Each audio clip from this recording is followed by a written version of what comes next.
मेहनती किसान, बदलते भारत की शान।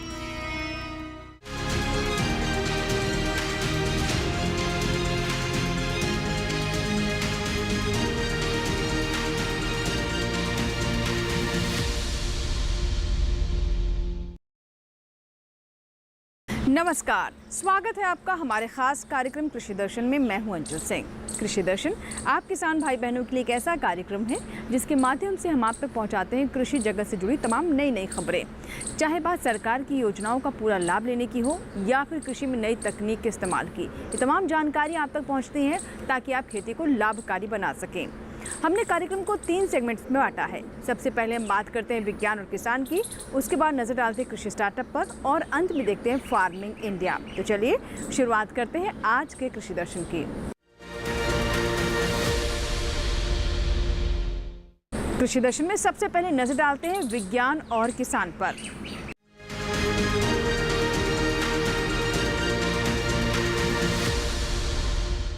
पशुधन हमारे किसानों के लिए एक ऐसा धन है जो कि विपरीत स्थिति में भी उनके काम आता है, या फिर ये कहें कि खेती के साथ साथ एक ऐसा विकल्प है जिससे वो अपनी आय में वृद्धि कर सकते हैं। लेकिन यहाँ पर आवश्यकता ये भी है कि किसान पशुओं की उचित देखभाल करें ताकि वो बीमार ना पड़े, स्वस्थ रहें और ऐसे में हमारे किसानों को ज़्यादा लाभ हो सके। आज हम आपको बताएंगे कि बरसात के मौसम में कैसे हमारे किसान बछड़ों की देखभाल कर सकते हैं ताकि वो बीमार ना पड़े और स्वस्थ रहें। इससे किस तरह से हमारे किसानों को लाभ हो सकता है, आइए जानते हैं।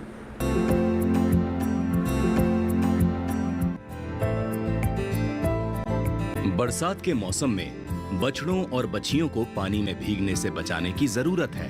खास तौर से नवजात बछड़ों की देखभाल और भी सावधानी से करनी है। भीगने से बचाने के लिए बेहतर होगा कि उन्हें शेड में रखें। शेड की छत को बरसात से पहले दुरुस्त कर लें। उसमें कहीं भी छेद या दरार नहीं होनी चाहिए, वरना पानी टपकेगा और शेड में इकट्ठा होता रहेगा। इससे फिसलन भी हो सकती है और बछड़ों के फिसल कर गिरने का खतरा होगा, जिससे उसको चोट भी लग सकती है। शेड की साफ सफाई भी जरूरी है।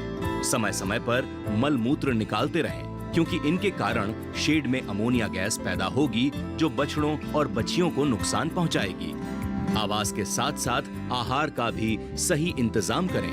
पीने के लिए बछड़ों को ताजा पानी दें। किसी गड्ढे में या हौज में भरा बरसात का पानी बिल्कुल भी न पिलाएं, क्योंकि बारिश के पानी में परजीवी पनपने का अंदेशा रहता है।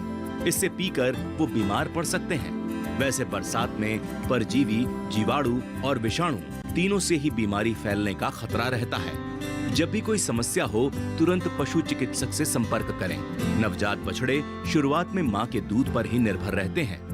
15-20 दिन का होने पर उन्हें स्टार्टर के तौर पर कुछ दाना दे सकते हैं। दाना उतना ही दें जितना आसानी से पच जाए।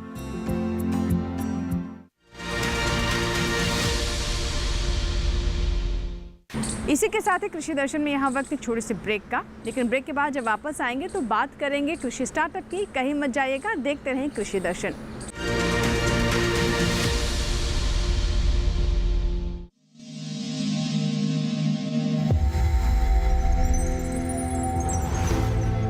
आत्मनिर्भर किसान भारत की शान। उत्पादन में आत्मनिर्भर होने के साथ साथ फसल की कटाई के उपरांत उपज की हानि को रोकने, ग्रामीण क्षेत्रों में रोजगार सृजन करने और बीज से बाजार तक के विजन को मजबूती देने के उद्देश्य से 1 वर्ष पूर्व माननीय प्रधानमंत्री श्री नरेंद्र मोदी जी ने एक महत्वाकांक्षी केंद्रीय योजना एग्रीकल्चर इंफ्रास्ट्रक्चर फंड की शुरुआत की।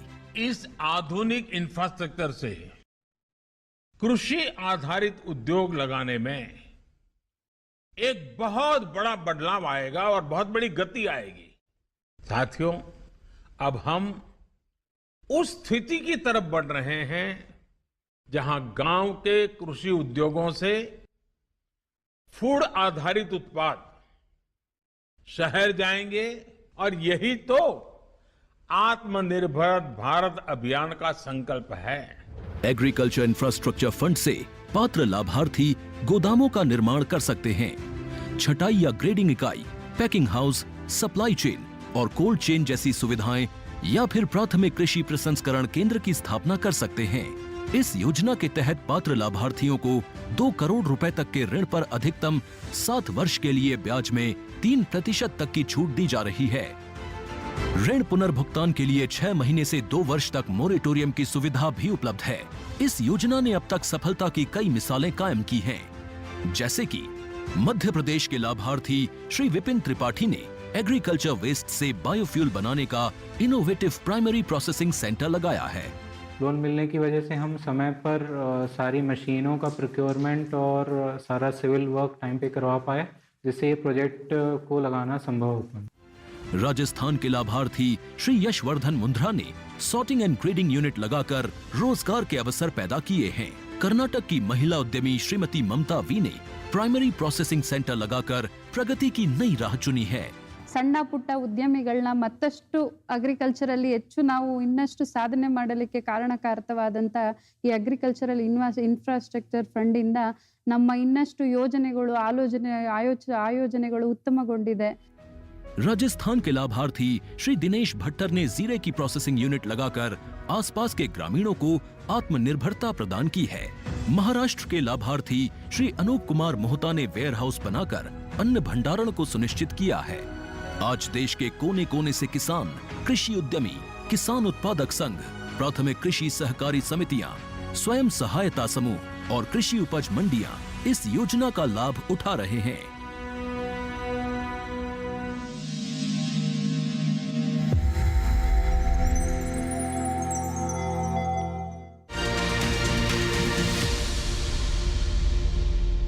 नमस्कार किसान भाइयों और बहनों, मैं हूं आपका एआई एंकर कृष। आज हम बात कर रहे हैं गेहूं उत्पादन के बारे में।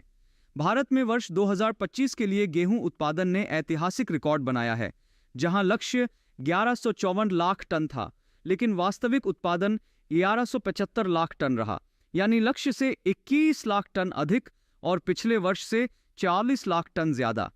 यह उपलब्धि अनुकूल मौसम, रोगों की कमी, उच्च उत्पादक किस्मों और किसानों की मेहनत के कारण संभव हुई।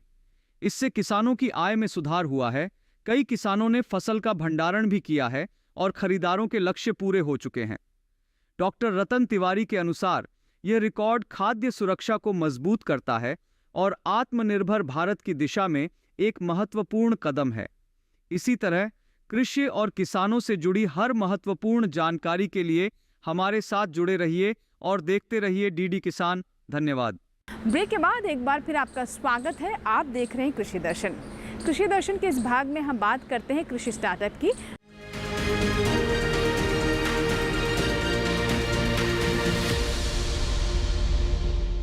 कृषि स्टार्टअप में आज हम आपकी मुलाकात करवाने वाले हैं महाराष्ट्र के नितिन से। नितिन खेती के साथ साथ वर्मी कंपोस्ट से भी अच्छा लाभ कमा रहे हैं। जी हाँ, वर्मी कंपोस्ट की बात करें तो इससे न सिर्फ मिट्टी की उर्वरा शक्ति बेहतर होती है, बल्कि एक बहुत ही ऑर्गेनिक विकल्प है, जिससे मिट्टी को किसी तरह का नुकसान भी नहीं होता और फसलें भी अच्छी होती हैं। इसे एक व्यवसाय की तरह भी आप अपना सकते हैं, क्योंकि वर्मी कंपोस्ट खाद की काफ़ी डिमांड भी बनी रहती है। तो आइए जानते हैं कि कैसे वर्मी कंपोस्ट से हमारे आज के सफल किसान कृषि स्टार्टअप में बताने वाले हैं कि आप भी इस राह को अपना सकते हैं।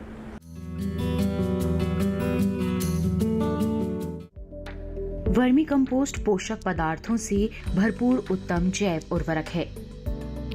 इसे केंचुओं के माध्यम से वनस्पतियों को विघटित करके बनाया जाता है।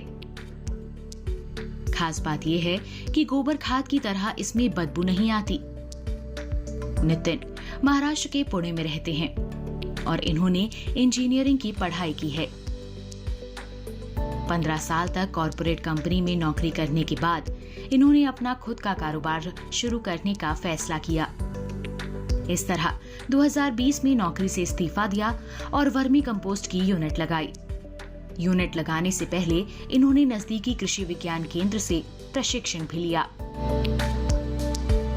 2020 में एक attracting and retaining of youth in agriculture करके 5 दिन का मैंने स्किल का ट्रेनिंग केवी के नारायणगांव में लिया था।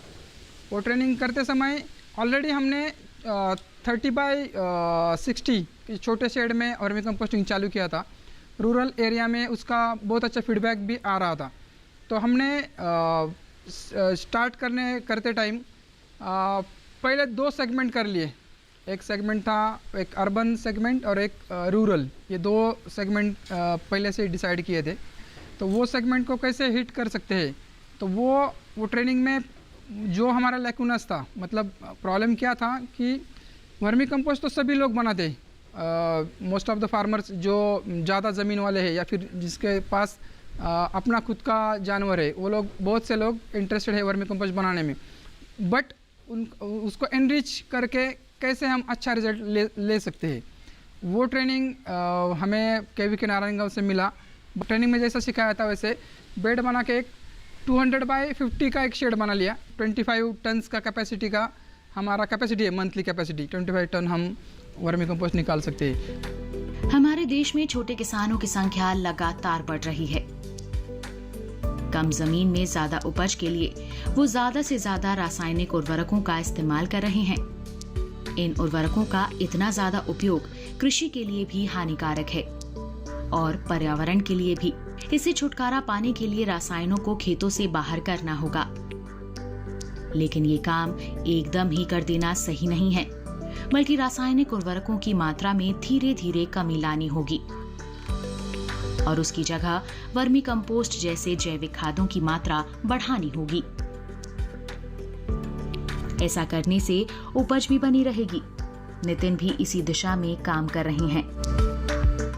डे 1 से हमने ऐसा बोला नहीं कि आप सिर्फ ऑर्गेनिक पे कंसंट्रेट करो, तो आप 70-30, 60-40 ऐसा प्रोग्राम करके अगले 5 साल के लिए हम कैसे सॉइल को फर्टाइल कर सकते हैं, वो दिमाग में रख के हमने ये प्रोग्राम मतलब ये एक्सपेंशन हाथ में लिया।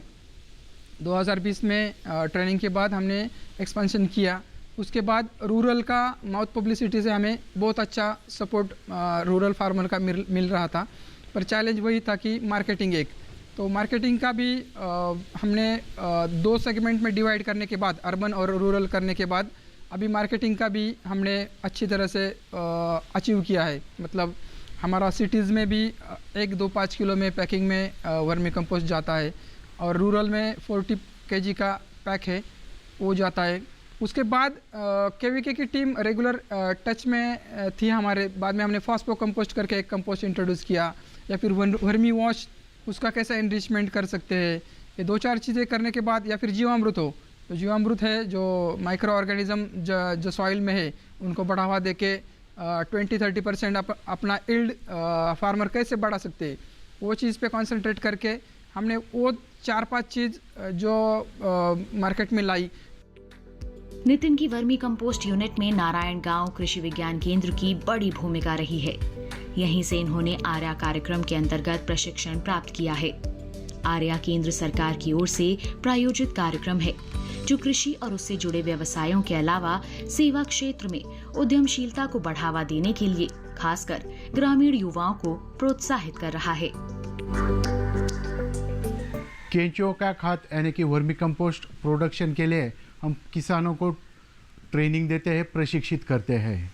इसके अंदर हम किसानों को खाद कैसे बनाया जाता है, खाद के लिए क्या क्या करना पड़ता है, शुरुआत से हम मार्केटिंग की तरफ क्या क्या करना होगा, इसका पूरा ट्रेनिंग हम किसान भाइयों को देते हैं।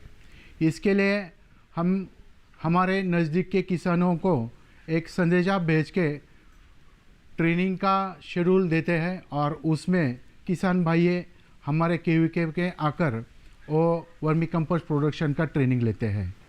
ट्रेनिंग हम 5 से 6 दिन का रखते हैं आर्या के प्रोजेक्ट के अंदर, और स्किल ट्रेनिंग के अंदर ये 25 डेज़ यानी कि 25 दिनों तक हम वर्मी कंपोस्ट प्रोडक्शन का यूनिट कैसे सस्टेन होगा फार्मर के लिए, अपने खेती के लिए और बिजनेस के लिए हम बड़ा प्रोजेक्ट कैसे बना सकते हैं, इसका पूरा ट्रेनिंग कृषि विज्ञान केंद्र की तरफ से दिया जाता है। उसके हम नव युवकों को ज़्यादा प्रोत्साहन करते हैं, यानी कि वो कृषि क्षेत्र में आए और अपना कृषि क्षेत्र में आके अपना छोटा या बड़ा कारोबार शुरू कर सके। इसके लिए हम कृषि विज्ञान केंद्र की तरफ से उनको सहायता भी करते हैं। उसके लिए हम पहले उनको ट्रेनिंग देते हैं। ट्रेनिंग के अंदर वर्मी कंपोस्ट यानी कि केंचुओं का खाद है वो हम कैसे बना सकते हैं, उसके लिए क्या क्या करना होगा, उसके लिए हमें कौन कौन सी पद्धति का इस्तेमाल करना है, केंचुओं की कौन कौन सी जातियों का इस्तेमाल करते हैं, ये सभी चीज़ें हम ट्रेनियों को देते हैं।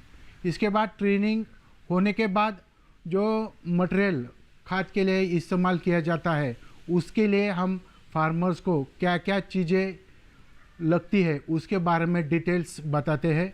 उसमें गोबर आता है और अपने जो पीक रहते हैं खेती में जो हम पीक लेते हैं उसका काड़ी कचरा रहता है उसका भी इस्तेमाल हम एक केंचुओं का खाद करने के लिए इस्तेमाल करते हैं। और उसके बाद वो हमें फार्मर्स को उनके यहाँ पे कौन से मॉडल का या कौन से पद्धति का वर्मी कंपोस्ट यूनिट होना चाहिए, केंचुओं का खाद का पूरा प्रोजेक्ट कैसा होना चाहिए उसके लिए भी हम किसान भाइयों को डिटेल्स में देते हैं। उसके लिए हम शेड कैसा होना चाहिए, शेड में हम प्लास्टिक कैसे यूज़ कर सकते हैं वो भी हम फार्मर्स को बता सकते हैं। ट्रेज की साइज़ क्या होनी चाहिए, शेड की साइज़ कैसी होनी चाहिए, ये सभी बातें किसानों को बतानी पड़ती है। नितिन का कहना है कि एक तरह के कारोबार से काम नहीं चलता है, बल्कि कई कारोबार मिलाकर किए जाएं तो लगातार आमदनी बनी रहेगी। यही कारण है कि वो देसी मुर्गियां भी पाल रहे हैं और आने वाले समय में शेडनेट के क्षेत्र में भी कदम रखने की सोच रहे हैं। नितिन लंबे समय तक कॉरपोरेट से जुड़े रहे हैं। यहाँ का अनुभव वर्मी कंपोस्ट की मार्केटिंग में काम आ रहा है।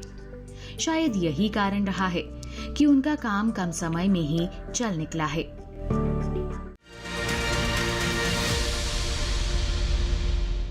तो अभी आपने जाना वर्मी कंपोस्ट के बारे में, यानी केंचुआ खाद, जिससे आप भी अच्छा लाभ कमा सकते हैं। फिलहाल इसी के साथ ही यहाँ वक्त एक छोटे से ब्रेक का, कहीं मत जाइएगा, देखते रहें कृषि दर्शन।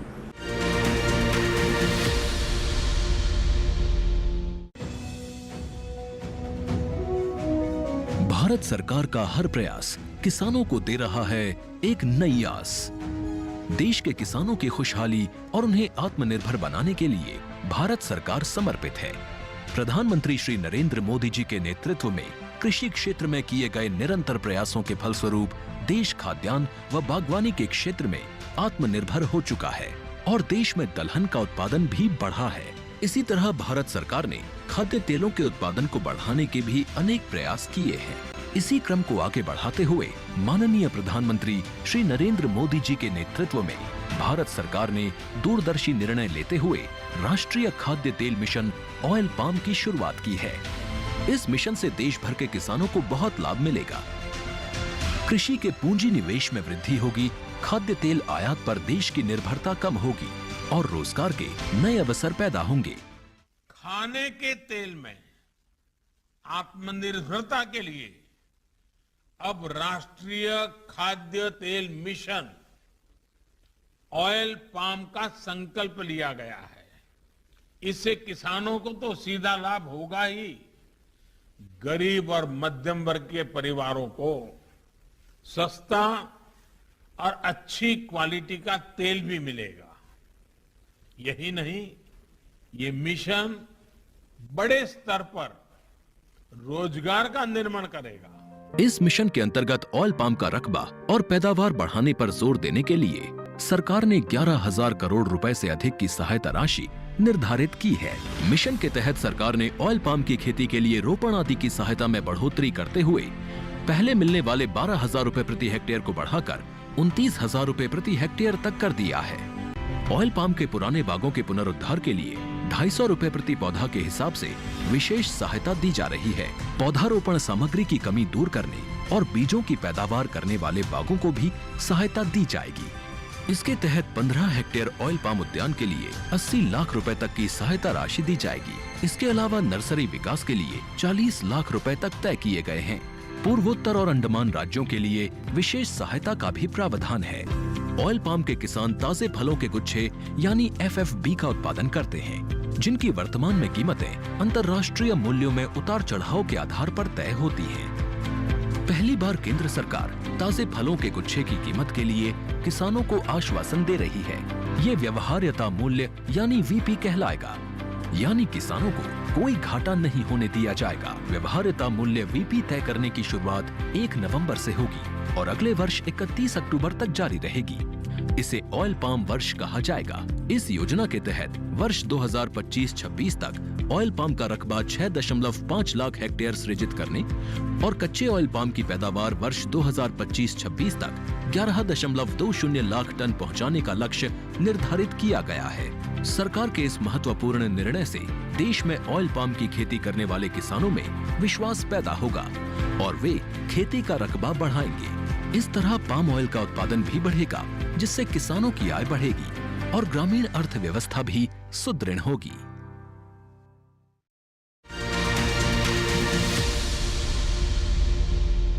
नमस्कार किसान भाइयों और बहनों, मैं हूं आपका एआई एंकर कृष। आज हम बात कर रहे हैं धान, हल्दी और अदरक की खेती के बारे में। धान, हल्दी और अदरक की खेती के लिए यह समय बेहद महत्वपूर्ण है। धान की नर्सरी तैयार करने का उपयुक्त समय चल रहा है। लंबी अवधि वाली किस्मों जैसे राजश्री, मंसूरी, स्वर्ण सब एक के लिए जून के पहले पखवाड़े तक और मध्यम अवधि वाली किस्मों जैसे संतोष, सीता, प्रभात के लिए अभी सबसे उपयुक्त समय है। नर्सरी क्षेत्र मुख्य खेत का 1/10 भाग होनी चाहिए और बीजों का उपचार अनिवार्य है। वहीं हल्दी, राजेंद्र सोनिया, सोनाली और अदरक, मराण, नदिया की बुआई के लिए भी यह समय सर्वोत्तम है। बीज की सही मात्रा, आकार और उपचार पर विशेष ध्यान दें। कृषि वैज्ञानिकों के अनुसार समय पर बुआई करने से 20-30% तक अधिक उत्पादन होता है और फसलें बीमारियों के प्रति अधिक प्रतिरोधक बनती हैं।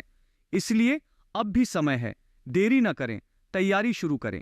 इसी तरह कृषि और किसानों से जुड़ी हर महत्वपूर्ण जानकारी के लिए हमारे साथ जुड़े रहिए और देखते रहिए डीडी किसान। धन्यवाद।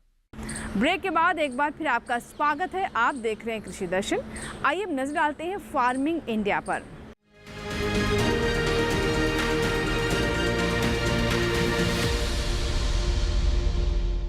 फार्मिंग इंडिया में आज हम आपको बताएंगे प्रधानमंत्री फसल बीमा योजना के बारे में, जो कि हमारे किसानों के लिए किसी सुरक्षा कवच से कम नहीं है। हमारे किसान खेतों में जी तोड़ मेहनत करते हैं ताकि उन्हें अच्छी फसल प्राप्त हो, लेकिन कई बार मौसम के मार के चलते उन्हें भारी आर्थिक नुकसान झेलना पड़ता है। लेकिन ऐसा ना हो, इसीलिए हमारी सरकार की तरफ से प्रधानमंत्री फसल बीमा योजना हमारे किसानों के लिए एक सुरक्षा कवच साबित हो रही है। आइए जानते हैं कि कैसे हमारे किसान इससे लाभ ले सकते हैं।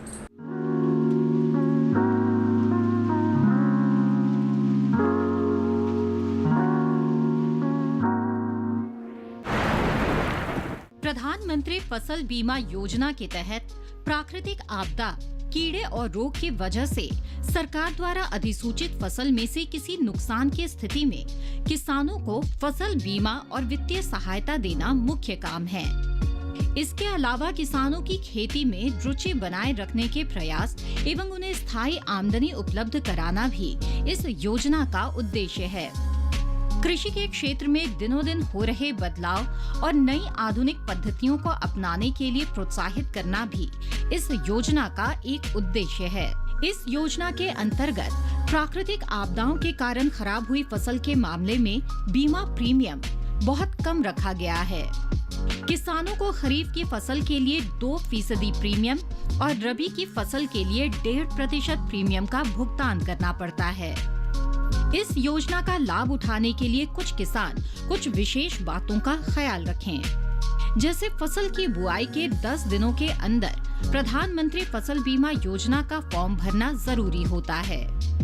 फसल काटने से 14 दिनों के बीच अगर आपकी फसल को प्राकृतिक आपदा के कारण नुकसान होता है, तब भी आप बीमा योजना का लाभ उठा सकते हैं। बीमा की रकम का लाभ तभी मिलेगा जब आपकी फसल किसी प्राकृतिक आपदा की वजह से ही खराब हुई हो। किसान प्रधानमंत्री फसल बीमा योजना के लिए ऑफलाइन और ऑनलाइन दोनों तरीके से फॉर्म भर सकते हैं। अधिक जानकारी के लिए किसान नजदीकी बैंक की शाखा में जाकर फसल बीमा योजना का फॉर्म भर सकते हैं और इस योजना का लाभ उठा सकते हैं। किसानों के हित के लिए केंद्र सरकार द्वारा नित नए नियम और योजनाएं बनाई जा रही है।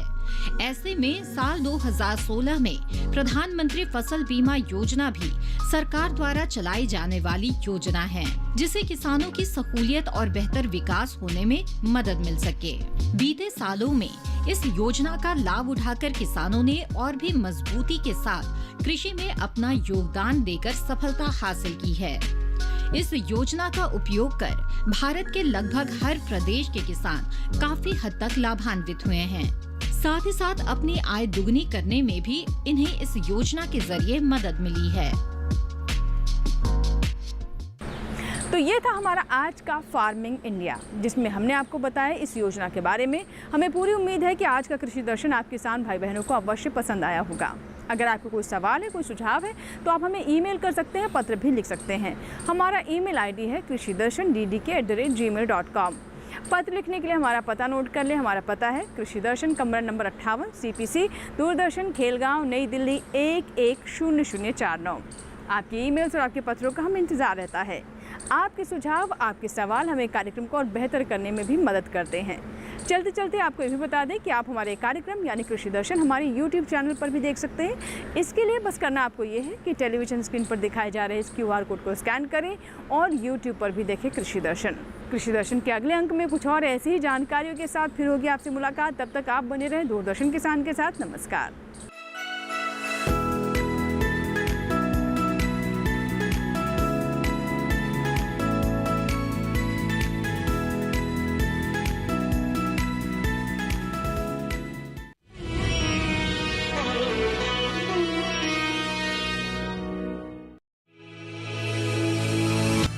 जब कदम